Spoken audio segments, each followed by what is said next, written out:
par l'actualité de la problématique soulevée que par les interventions multidisciplinaires des participants qui vont nous permettre d'approfondir notre réflexion sur ce sujet. Dr Kadiri et Dr Khalidi, tout à l'heure, vient de parler de la distinction entre l'enseignement à distance, l'enseignement en ligne, l'enseignement virtuel ou numérique. Toutes ces entités lexicales font désormais partie de notre quotidien en tant qu'acteurs dans le monde de l'éducation.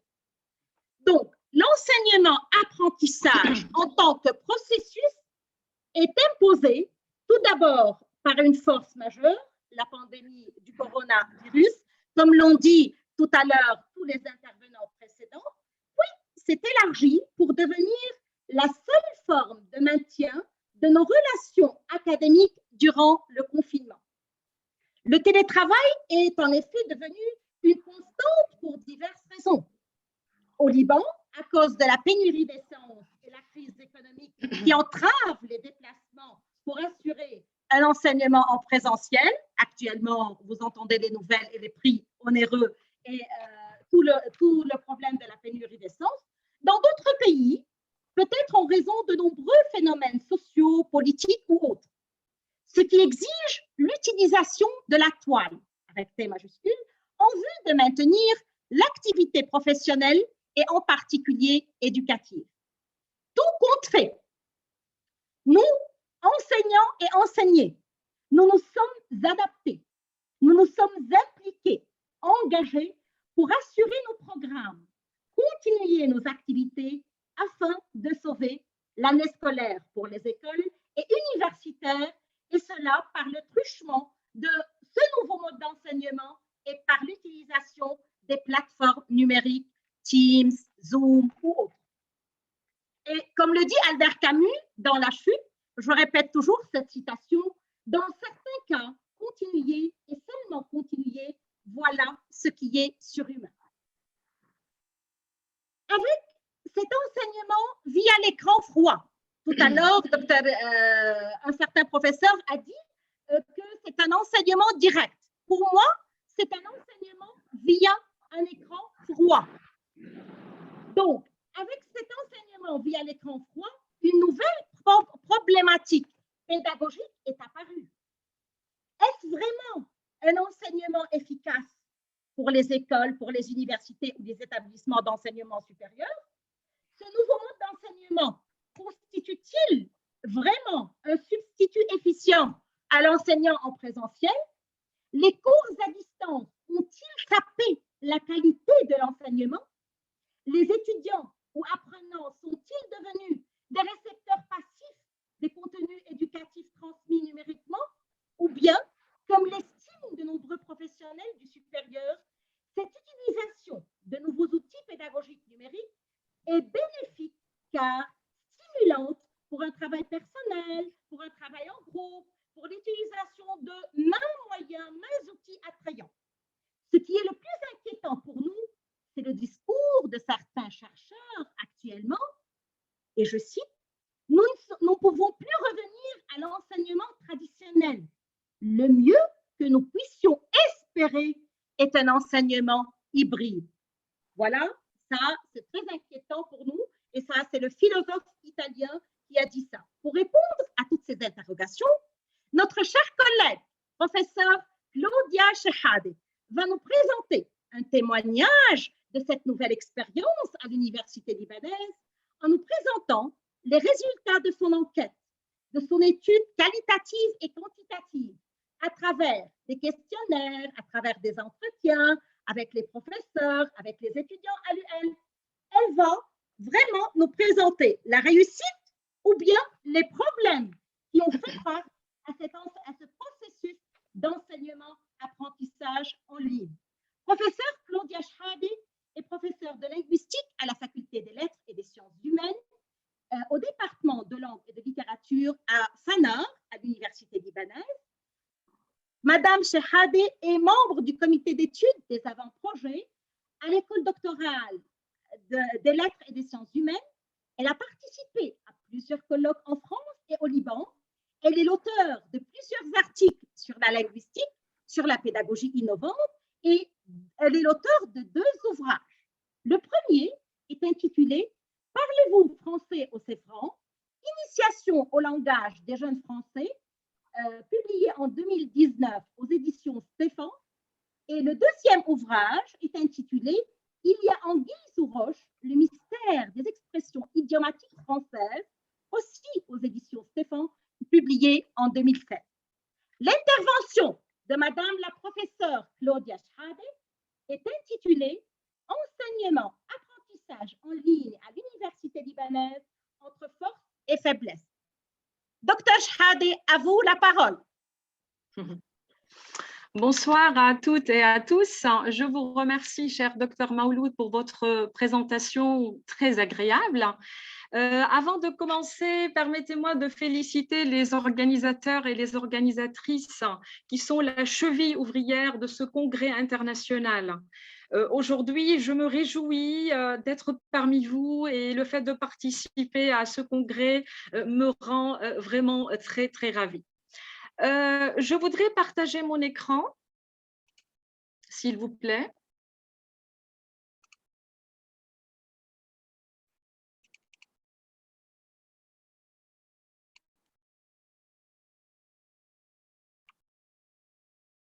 Est-ce que vous voyez mon écran? Oui. Oui, oui, elle est visible. D'accord, OK. Donc, mon intervention s'intitule « Enseignement, apprentissage en ligne à l'Université libanaise entre force et faiblesse ». Avant d'entrer dans le vif du sujet, je voudrais d'emblée vous présenter quelques chiffres selon la Banque mondiale.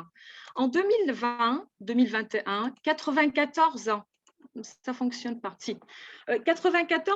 des apprenants de la planète, soit 1,6 milliard d'élèves et 220 millions d'étudiants dans le monde, étaient contraints de ne plus se rendre à l'école ou à l'université et de rester emmurés chez eux à cause de la crise sanitaire qui sévit depuis 2019.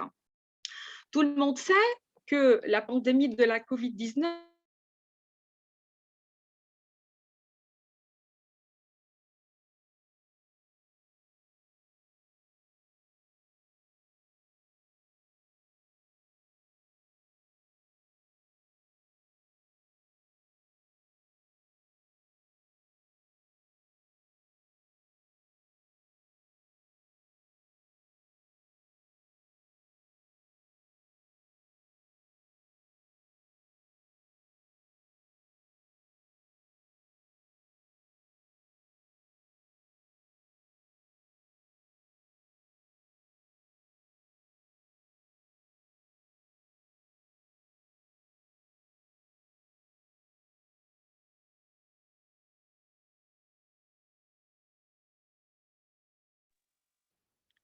Docteur Chehadi, vous êtes toujours avec nous? On ne vous reçoit plus. Docteur Claudia?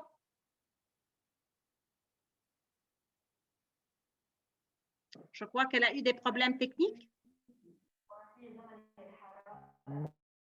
Voilà, tu as raison.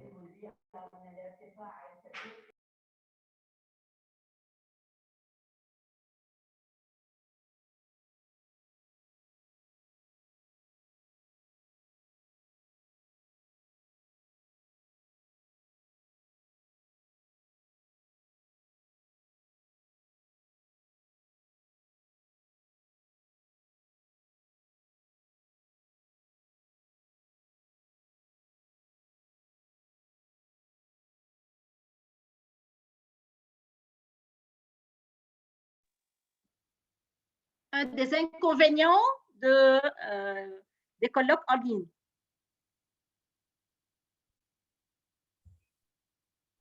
Oui, problème de communication avec le professeur Chehadeh. Oui, problème de communication avec le professeur Chehadeh.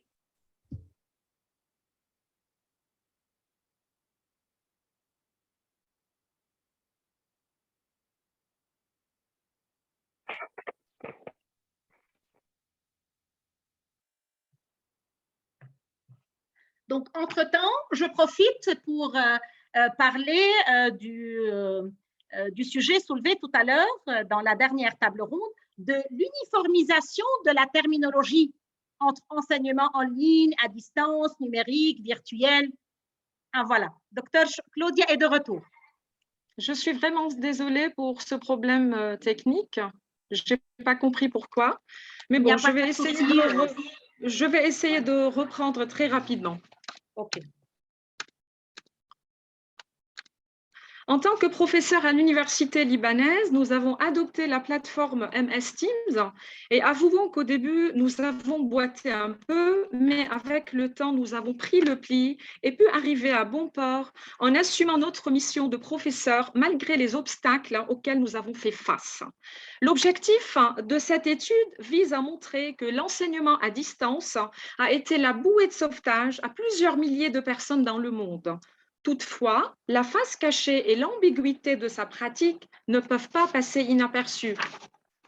Ce sujet mérite tant d'attention car il est devenu le pain quotidien de chaque professeur et de chaque apprenant, d'où son originalité et l'importance qu'on doit lui accorder. Avouons aussi que c'est la première fois qu'une étude sur cet enseignement soit effectuée à l'université libanaise. Notre problématique s'articule autour d'une question cruciale. À l'ère de la COVID-19, comment l'enseignement, l'apprentissage à distance s'est-il répercuté sur les enseignants et les apprenants? De même, plusieurs questions retiennent notre attention. Cet enseignement improvisé à la dernière minute est-il efficace? Quelles sont les forces et les faiblesses de l'enseignement en ligne? Face à cet enseignement virtuel, quels sont les problèmes auxquels ont fait face les enseignants et les étudiants et qu'en est-il de leur état d'âme? Nous répondrons à ces questions en essayant de suivre deux volets. Le premier, l'enseignement, l'apprentissage, un grand pas vers la modernité, et le second, les cours à distance à l'UL, leurs points forts et leurs failles. Commençons par le premier volet. Donc, je ferai un petit aperçu sur l'enseignement et l'apprentissage assurés à l'université.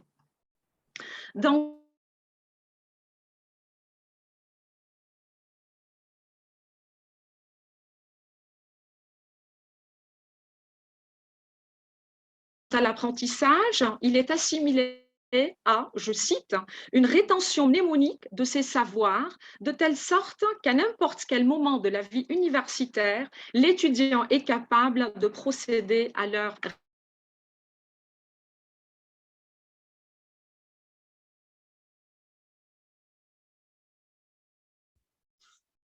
Problème de communication avec le professeur chez Adet.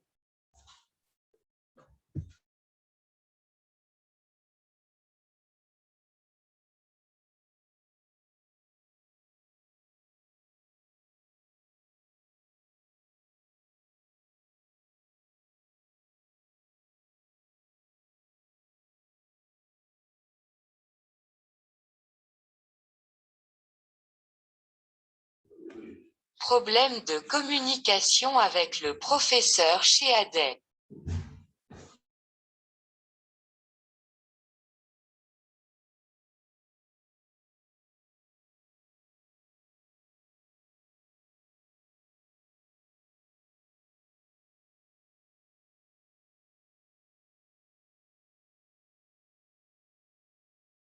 De nouveau, un problème de communication, excusez-nous. Docteur Shahade, elle n'est plus en ligne. Je crois qu'elle a un problème technique.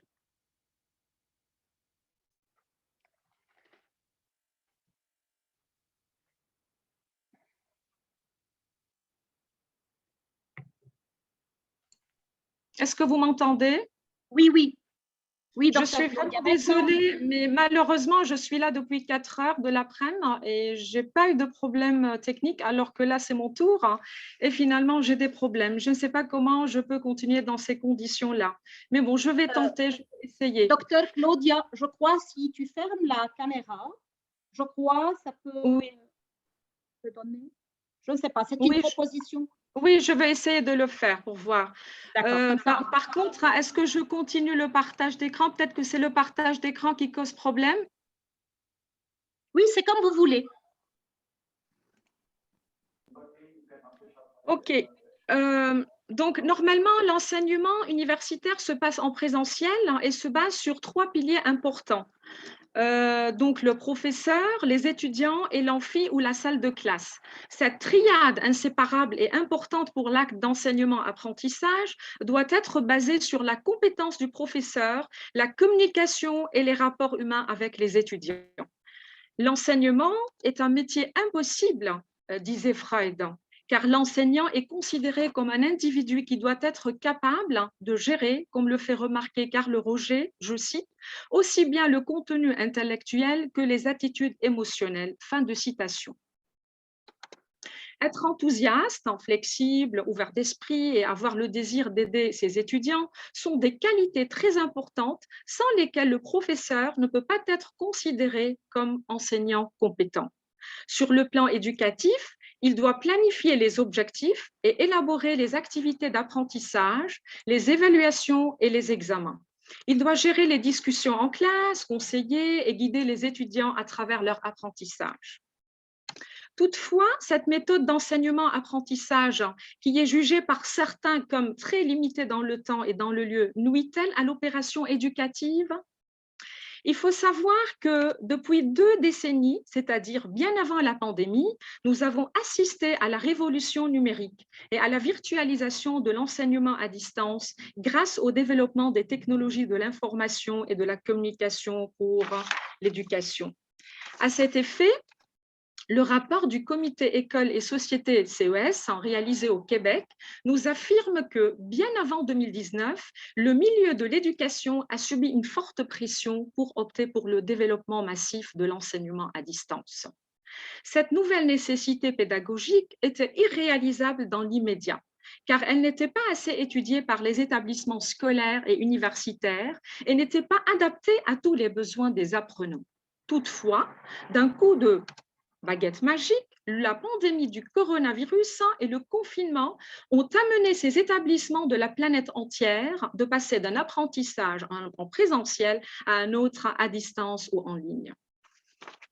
Pour définir cet enseignement en ligne, nous recourons à 2 définitions. Selon Marie Pratt, c'est l'utilisation des nouvelles technologies multimédia et de l'Internet pour améliorer la qualité de l'apprentissage en facilitant l'accès à des ressources et des services. Le rapport établi par le CES renchérit, cet enseignement permet à une personne d'apprendre de façon relativement autonome, avec des contraintes minimales d'horaire et de développement et avec le soutien à distance de personnes ressources. Ainsi, le cours virtuel signifie que les participants ne se regroupent pas physiquement dans une salle, mais virtuellement à l'image d'une visioconférence.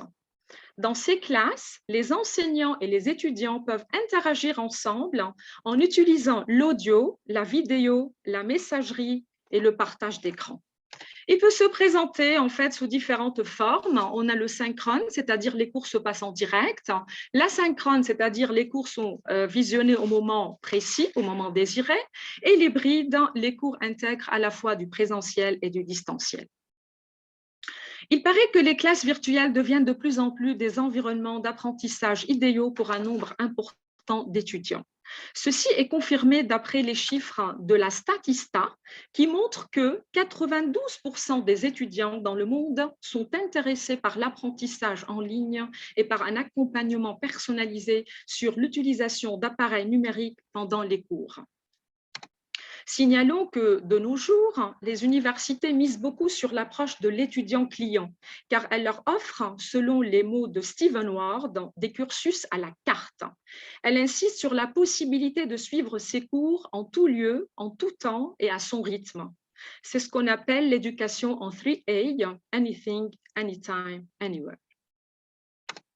Selon plusieurs chercheurs dans le domaine du numérique, il paraît que le numérique est un atout, car c'est un outil qui permet d'augmenter notre intelligence et de développer nos savoirs, de les enseigner et de les partager.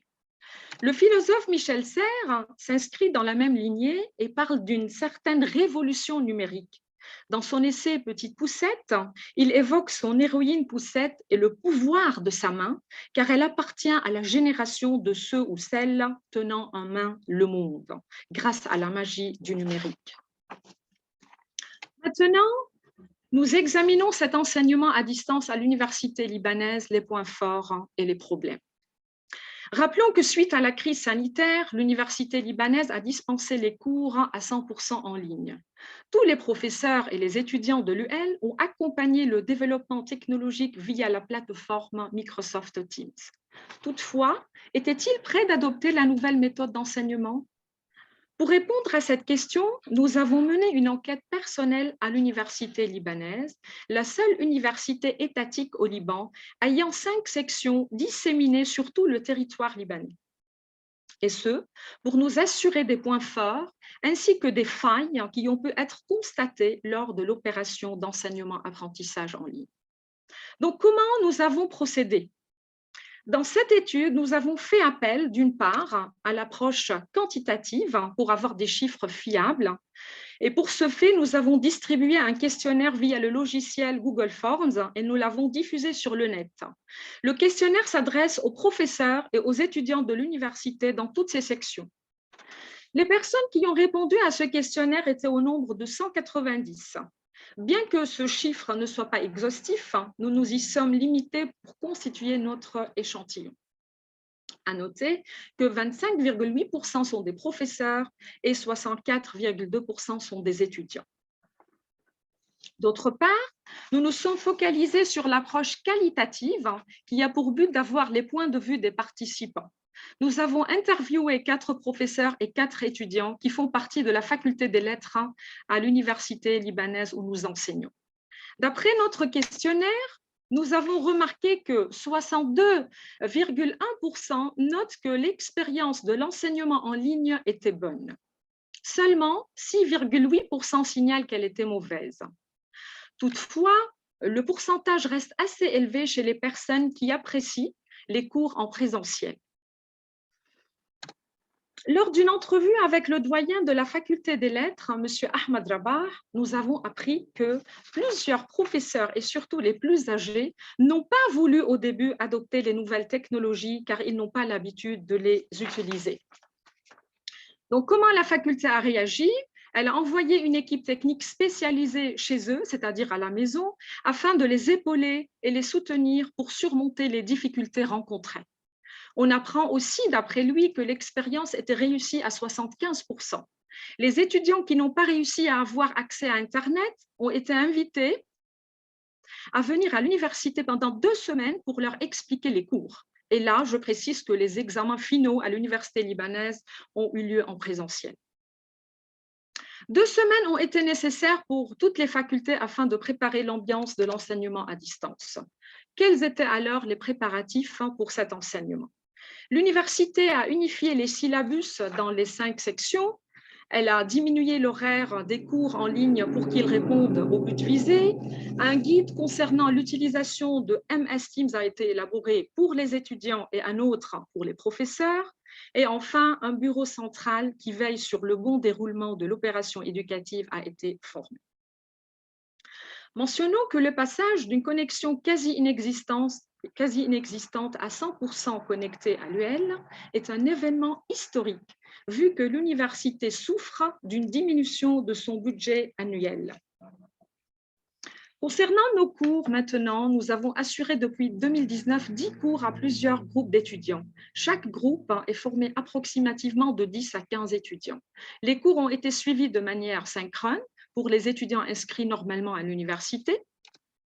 Donc, quels étaient les moments forts de cet enseignement? L'intérêt de ces cours en ligne réside d'emblée dans sa flexibilité, son accessibilité et son adaptabilité. Notre questionnaire l'a bien démontré puisque 44,2% des gens sondés avouent que l'enseignement en ligne est efficace. Signalons que les classes virtuelles facilitent énormément la vie des enseignants et des étudiants car l'environnement en ligne leur permet d'adapter leur horaire à tout moment et en tout lieu. Ils peuvent avoir accès aux cours, les télécharger, les enregistrer, ce qui leur permet de classer leurs cours dans divers fichiers et y avoir accès à n'importe quel moment. De même, les cours en ligne peuvent constituer un atout pour les étudiants adhérents, c'est-à-dire les travailleurs, les étudiants en double cursus, les mères de famille. Ils peuvent visualiser les enregistrements et avoir le contenu de la leçon et la totalité du cours. En fait, je me suis référée à une enquête menée en France auprès de 700 étudiants employés qui a montré que 87% d'entre eux préfèrent suivre leurs cours en ligne. Le second moment fort de l'enseignement en ligne s'inscrit dans l'interactivité, le dynamisme et l'autonomie des apprenants. Avouons que l'interactivité est très importante lors d'un cours virtuel, car elle crée un certain dynamisme entre professeurs et apprenants. Selon David Bouvier, dans une classe virtuelle, je cite, « Il faut capter l'attention de l'apprenant qui n'est donc pas en condition habituelle d'apprentissage. » Stimuler l'interaction au sein de la classe, tel était notre but pour que les étudiants ne soient pas déstabilisés et ennuyés. Au fur et à mesure, nous essayons de les interpeller afin de vérifier qu'ils nous suivent. Comme les caméras sont désactivées, nous ne pouvons pas toujours surveiller s'ils sont concentrés sur la leçon ou pas. Lors de nos cours, nous commençons toujours la séance par une petite discussion afin de parler des nouvelles, ce qu'ils ont lu, entendu, vu, ou ce qu'ils ont fait durant le week-end ou concernant leurs projets futurs. Et là, je signale que la prise de parole facilite leur expression orale et brise toute timidité. Nous leur posons des questions sur le cours ou sur leur avis concernant un sujet précis, s'ils ont des suggestions à faire, et nous leur donnons des tâches en direct afin de faire des recherches sur le net. De même, ils peuvent s'exprimer à l'écrit à travers le chatting, leurs commentaires sur l'écran, le partage d'écran, les podcasts, l'accès aux moteurs de recherche numérique, assurent la participation en direct et stimulent leur motivation.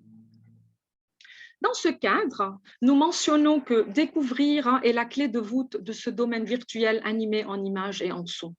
Professeurs et étudiants ont témoigné des moments forts de l'enseignement-apprentissage des cours virtuels. Malheureusement, aujourd'hui, vu le manque de temps, nous ne pouvons pas exposer leurs témoignages, mais nous nous contentons juste des chiffres. Les chiffres ont démontré que l'objectif du cours virtuel a été atteint.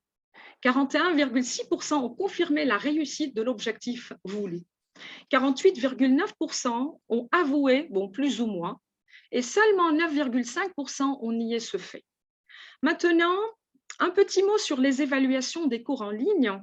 Je signale qu'elle était en continu et on a le graphe ci-dessous qui montre que presque la moitié, c'est-à-dire 53,7% des personnes sondées, affirment que les évaluations en ligne ont eu lieu d'une façon régulière. Nous remarquons aussi que l'évaluation s'est faite d'après la présence et l'interactivité avec le professeur, des examens en ligne et des devoirs à rendre. En effet, on remarque que 37,4% des personnes sondées confirment que les résultats de l'évaluation lors des cours en ligne sont en progression à l'ère de la COVID-19. Pour ce fait, nous avons consulté quelques professeurs pour avoir leur avis concernant l'évaluation. Selon certains, l'expérience de l'évaluation en ligne était inefficace car les apprenants ont eu recours à la tricherie.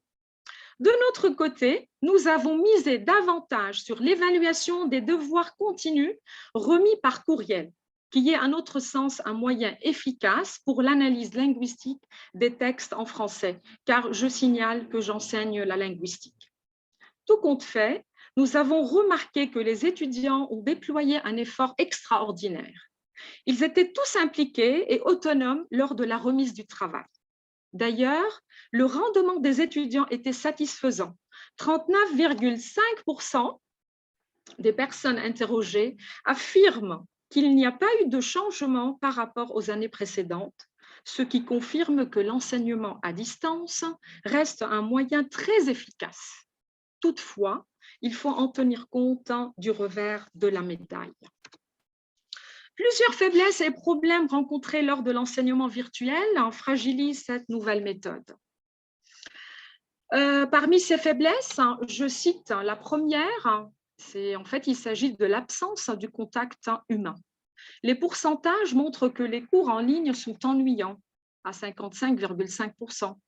Il n'y a pas d'interactivité, 61%, et pas de contact humain, 88,6%. C'est vrai qu'en classe virtuelle, parfois nous sommes face à un écran intercalé avec seulement des photos. Ceci dit que les étudiants n'ont pas la possibilité de manifester leurs sentiments, leurs doutes, leurs craintes, leurs satisfactions et autres. De plus, nous avons eu d'autres problèmes qui sont d'ordre technique et logistique. Et là, nous signalons que plusieurs régions au Liban ne disposent pas d'un réseau Internet fiable pour répondre aux besoins de l'enseignement en ligne.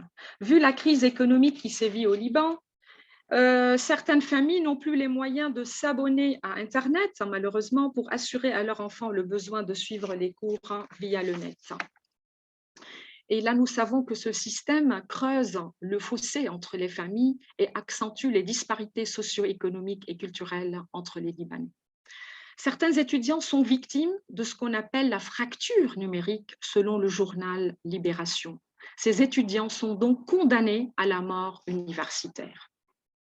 À part ces problèmes techniques et logistiques, il faut noter les répercussions d'ordre mental et physique de cet enseignement sur les professeurs et les étudiants.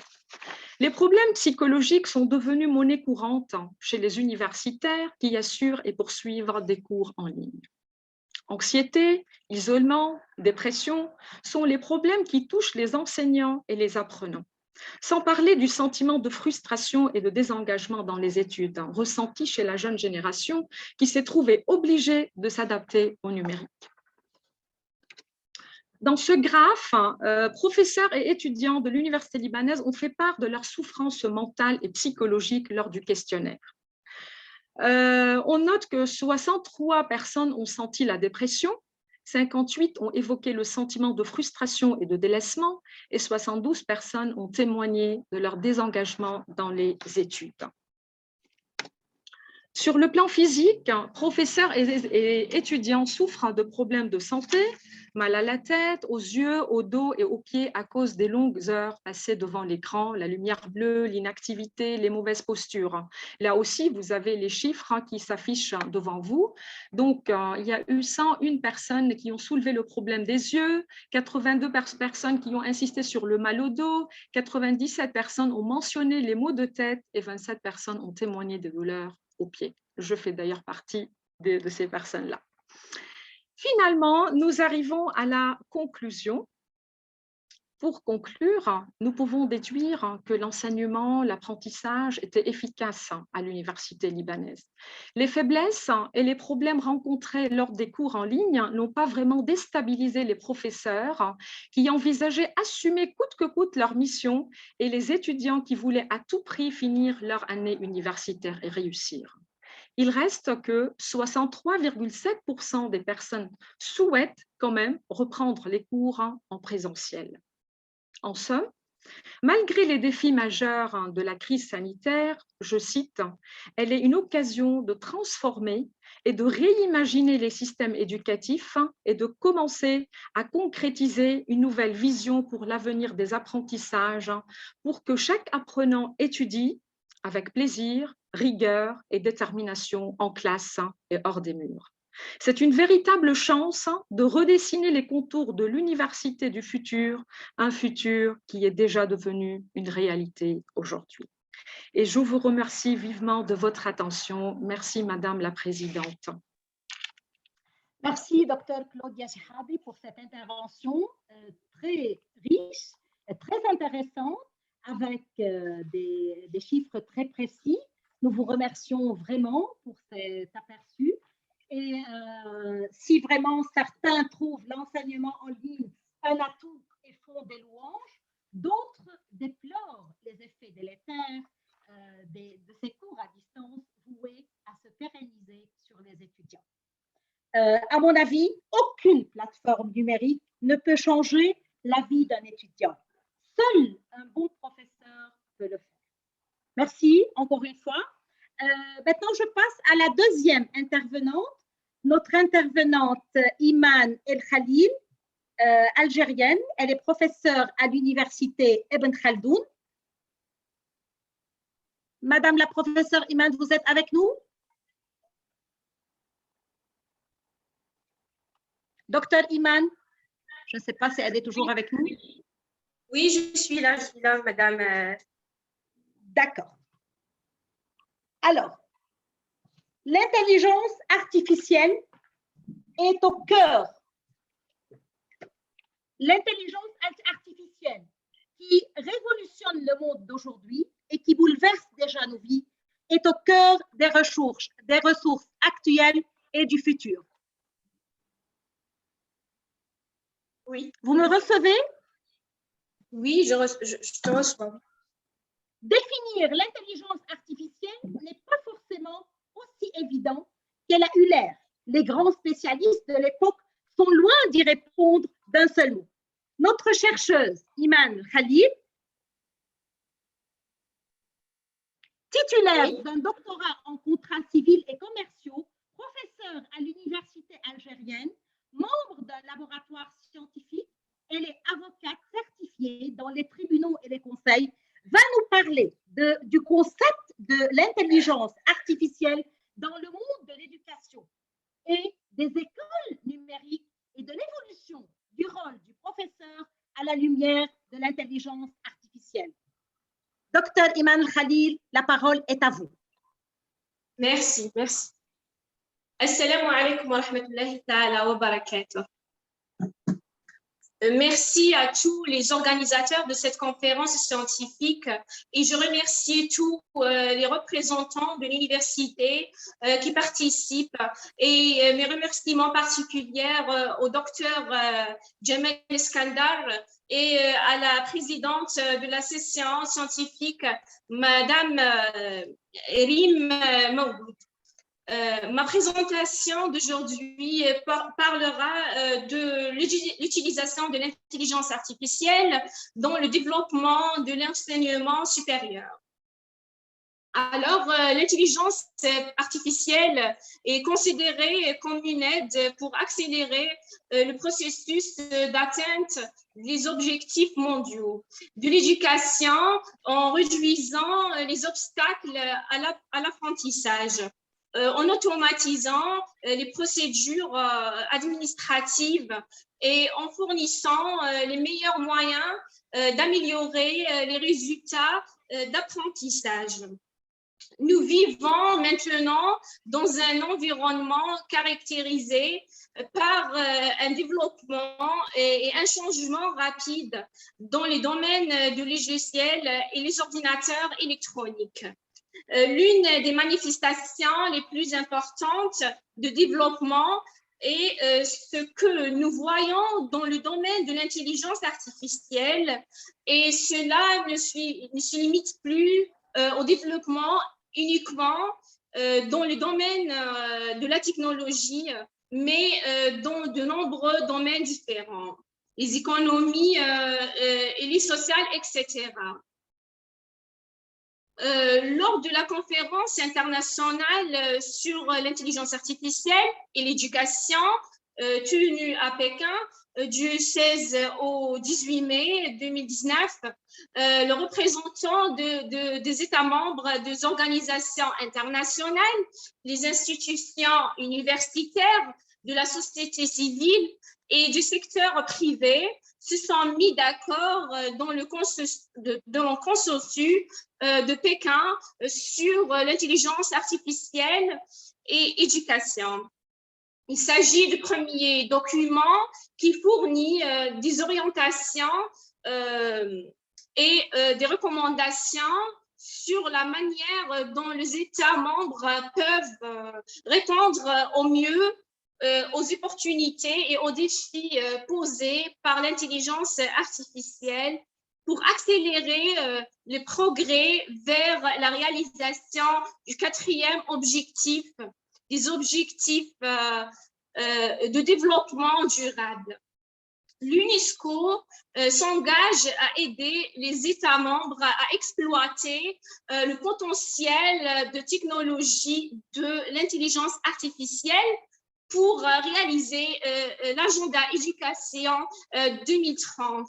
Et par la présence de l'UNESCO souligne à travers ces projets que la diffusion de technologies de l'intelligence artificielle dans l'éducation doit viser à renforcer les capacités humaines et à protéger les droits de l'homme pour une coopération efficace entre l'homme et la machine dans la vie.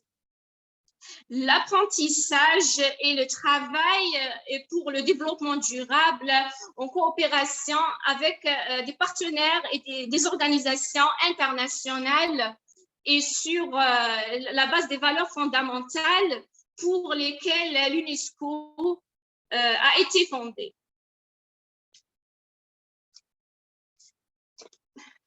Donc, on doit poser la problématique suivante. Comment l'intelligence artificielle peut-elle être un outil efficace pour développer l'éducation ou l'enseignement? Pour répondre à cette problématique, nous proposons le plan suivant. Premier axe, le concept d'une intelligence artificielle dans le domaine de l'enseignement. Deuxième axe, l'impact de l'intelligence artificielle sur l'enseignement.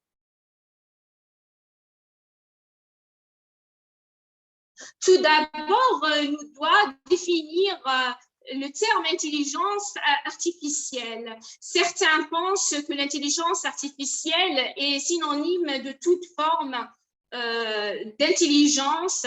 Dans le langage courant, le terme signifiait artificiel, fabriqué par l'homme, qui a en général une connotation négative car une forme inférieure à la chose réelle. L'intelligence artificielle se compose de deux mots. Le premier, artificiel, qui fait référence à quelque chose de fait ou de non naturel. Et le second est l'intelligence, qui signifiait la capacité de comprendre ou de penser. Définir l'intelligence de penser, c'est difficile que définir l'intelligence artificielle. Il est nécessaire de souligner la distinction entre la pensée et l'intelligence. La pensée est un moyen d'analyser, d'évaluer et de formuler des idées et de concepts. Toute capacité de penser n'est pas une intelligence. Alors, en 1955, le professeur John Curie, l'un des pionniers d'Amnesty International, fut le premier à définir le terme d'intelligence artificielle. Le but de l'intelligence artificielle est de développer des machines qui se comportent comme si elles étaient intelligentes. En conséquence, il est possible de définir l'intelligence artificielle comme un moyen de créer un ordinateur, un robot contrôlé par l'ordinateur ou un programme qui pense intelligemment avec la même pensée qu'un être humain. Application de l'intelligence artificielle dans l'enseignement. Les applications de l'intelligence artificielle dans l'enseignement à tout le niveau permettront à la découverte de nouvelles frontières et programmes éducatifs et accéléreront la création de technologies innovantes. Parmi les applications de l'intelligence artificielle dans l'enseignement, nous trouvons contenu intelligent. Ça veut dire un groupe d'entreprises et de plateformes numériques s'intéressent actuellement à la création de contenu intelligent en transformant de livres éducatifs traditionnels en livres intelligents et étroitement liés à la finalité éducative. La réalité de l'intelligence artificielle dans l'enseignement supérieur algérien. Le président de la République, Abdelmadjid Tebboune, a approuvé la création d'une école supérieure nationale de l'intelligence scientifique et de mathématiques en vertu de deux décrets présidentielle. Dans ce contexte, le président a souligné ce qui suit, trouver des mécanismes juridiques pour assurer l'encadrement de diplômés de ces écoles supérieures et lutter contre le phénomène de fuite des cerveaux, orientation en Algérie vers une formation supérieure dans le domaine des sciences, dans toutes ces spécialisations, tout en favorisant l'échange d'expériences dans le domaine de la formation avec nos partenaires à l'étranger. Créer de nouvelles cités scientifiques qui incluent des écoles nationales spécialisées dans des diverses régions du pays qui rendent de la considération à la formation de l'élite sur la base de l'étude réaliste et approfondie des besoins nationaux en ressources humaines, notamment dans leur secteur de l'industrie et de l'agriculture et tous les autres secteurs créateurs, soulignant également que l'université algérienne a fait un saut qualificatif avec l'émergence de virus corona et adopter le système mixte entre la présence et le virtuel et ainsi introduit l'intelligence artificielle dans ce système administratif et pédagogique. Également, le ministère de l'Enseignement supérieur et de la recherche scientifique a développé des plateformes numériques pour mettre des cours et des examens et des travaux pour les étudiants et des plateformes numériques pour publier les résultats des examens et des concours. Enfin, nous concluons notre intervention. Le progrès technologique est constitué un bond important dans le domaine de l'enseignement et permettra d'améliorer la qualité dans l'enseignement dans un avenir proche. Je mentionnerai certaines recommandations en raison du manque du temps, la nécessité d'utiliser l'intelligence artificielle afin d'améliorer le système de gestion de l'enseignement, le système de l'apprentissage basé sur l'intelligence artificielle et d'autres applications de l'intelligence artificielle dans le domaine de l'éducation et d'identifier de nouvelles formes de franchissage individuel pour aider les enseignants à reprendre un défi auquel le secteur de l'éducation est confronté. Je remercie tous les auditeurs et je remercie les organisateurs de cette conférence réussite de m'avoir donné l'opportunité de participer. Merci à vous, madame. Merci, Dr Khalil, pour votre participation et pour votre intervention. Cette cité scientifique en Algérie a l'air très intéressante. Nous attendons bien sûr dans l'article qui va être publié l'enquête complète, c'est-à-dire ciblée, avec un échantillon bien précis, avec des questionnaires, des interviews pour voir si cette intégration de l'intelligence artificielle a des résultats positifs. Et on peut conclure en disant que les enjeux et les défis de l'intelligence artificielle restent très nombreux. C'est un champ d'investigation très vaste, très brûlant, très actuel. Merci beaucoup. Maintenant, je m'adresse au public s'il y a des questions posées aux deux intervenantes. Je remercie les deux intervenantes, Dr Claudia Chehadé et Dr Iman Khalil. Et le public, s'il y a des questions adressées aux deux intervenants. Pas de questions? Docteur Maouloud, j'aimerais bien intervenir s'il n'y a pas de questions, en fait. J'attends pour voir s'il n'y a pas de questions. Oui, La parole est à vous, Dr. Chehadé. Oui, tout d'abord, je voudrais m'excuser pour le problème technique que j'ai eu. Je suis tellement triste parce que j'ai préparé un PowerPoint qui était très agréable et très beau, mais c'est pas grave, ça arrive parfois. Et ce que je voudrais signaler, c'est que en fait, dans plusieurs pays, il y a eu le retour à l'enseignement en présentiel.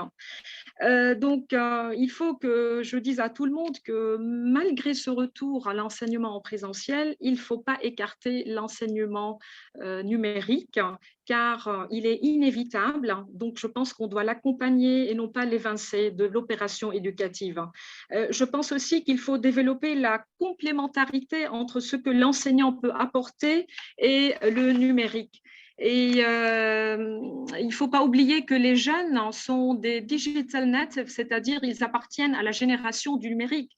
Et donc là, à ce sujet, je fais appel à Michel Serres, au philosophe Michel Serres, qui nous révèle que si le père enseigne à son enfant la culture, l'enfant apprend à son père le numérique. Donc c'est pour cela qu'il faut l'intégrer même dans l'enseignement en présentiel. Voilà, je vous remercie. Merci pour cette conclusion et pour cette note positive qui nous donne de l'espoir. Et nous sommes bien sûr tous pour l'enseignement hybride actuellement parce que dans la plupart des écoles et des universités, nous avons commencé en présentiel. Mais comme j'ai dit dans mon introduction, il va y avoir beaucoup d'obstacles. Donc, on est pour un enseignement hybride, ça dépend des circonstances. Et puis, pour l'enseignement numérique, ça a été vraiment une aide pour certains. Comme vous l'avez signalé, Dr. Claudia, dans votre intervention. Nous vous remercions beaucoup. Le public, avez-vous des questions à poser? Donc, on conclut cette table ronde.